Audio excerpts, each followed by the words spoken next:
Hello, my name is John, and today we'll be reading Is Vladimir Putin Another Adolf Hitler by Paul Johnson. This story appears in the May 5th, 2014 issue of Forbes. Paul Johnson is an eminent historian and also a great journalist. As Mein Kampf makes clear, Hitler sought to unite all the people of German speech and culture into one state or Reich, preferably by peaceful negotiation, otherwise by war and conquest. To do this, Hitler needed to void the provisions of the Treaty of Versailles, which Germany had signed after its defeat in the Great War of 1914 through 1918. First, he marched into the Rhineland, which had been demilitarized under the treaty, stationing regular army divisions and tanks there. The Allies, Britain and France, did nothing. Next, Hitler marched into German-speaking Austria, an annexation known as Anschluss. Having been stripped of their empire and reduced to an insignificant small state, the Austrians were glad to become part of a mighty Reich. Again, the Allies did nothing. Hitler's next claim was the Sudetenland. This was a territory on the border of Czechoslovakia inhabited by a German-speaking people who were absorbed into the new state against their will. The Allies allowed this land grab to stand in an agreement reached at a Munich summit meeting in September 1938. This was regarded as a surrender to Hitler, but British Prime Minister Neville Chamberlain, who negotiated the agreement, argued that Hitler was merely asserting the rights of the Sudeten Germans, who wanted to belong to his Reich. The falsity of Chamberlain's position and Hitler's deceit were proved within months.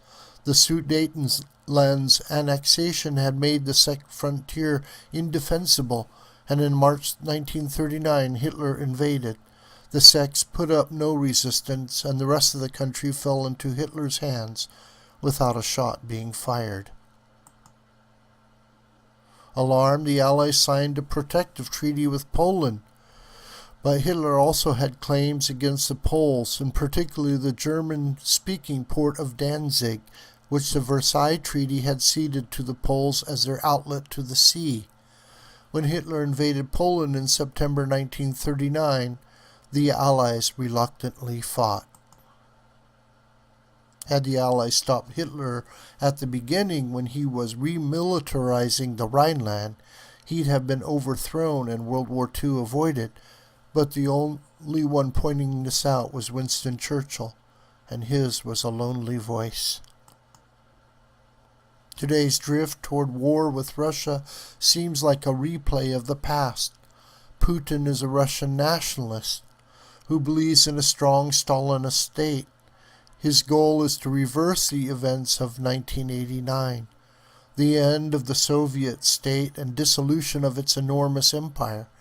He seeks to do this by using what remains of Russia's Stalinist heritage, the military, a huge stockpile of nuclear weapons, and immense resources of natural gas and other forms of energy.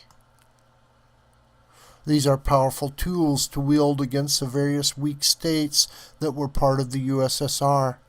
None has nuclear weapons, and most are dependent on the relatively cheap energy Russia supplies.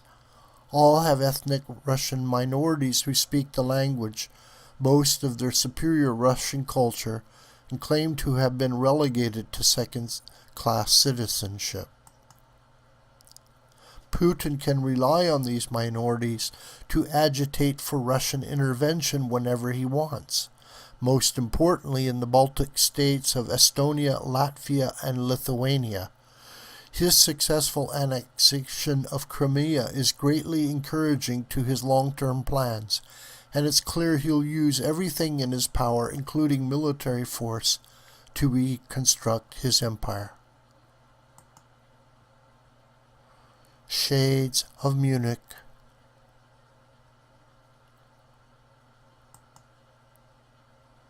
What's to stop Putin?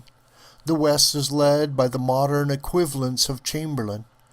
President François Hollande of France is a political non-entity repudiated by his own compatriots. Prime Minister David Cameron of Britain and Chancellor Angela Merkel of Germany have both ruled out the use of force to stop Putin from annexing Ukraine. And worst of all, President Barack Obama, the one man who has the power to stop Putin is in his tracks, does nothing. He makes Neville Chamberlain seem like a bellicose activist. The U.S. is the richest country in the world. Thanks to the fracking revolution, it has the means to meet the energy needs of all the former Soviet states. Its fleets and armies make Russia's much reduced military power seem puny. It could move troops and aircraft into Ukraine within 24 hours, and its fleets can ensure protection to the Baltic states in a way that Putin would find unanswerable. Yet Obama makes no decisive moves.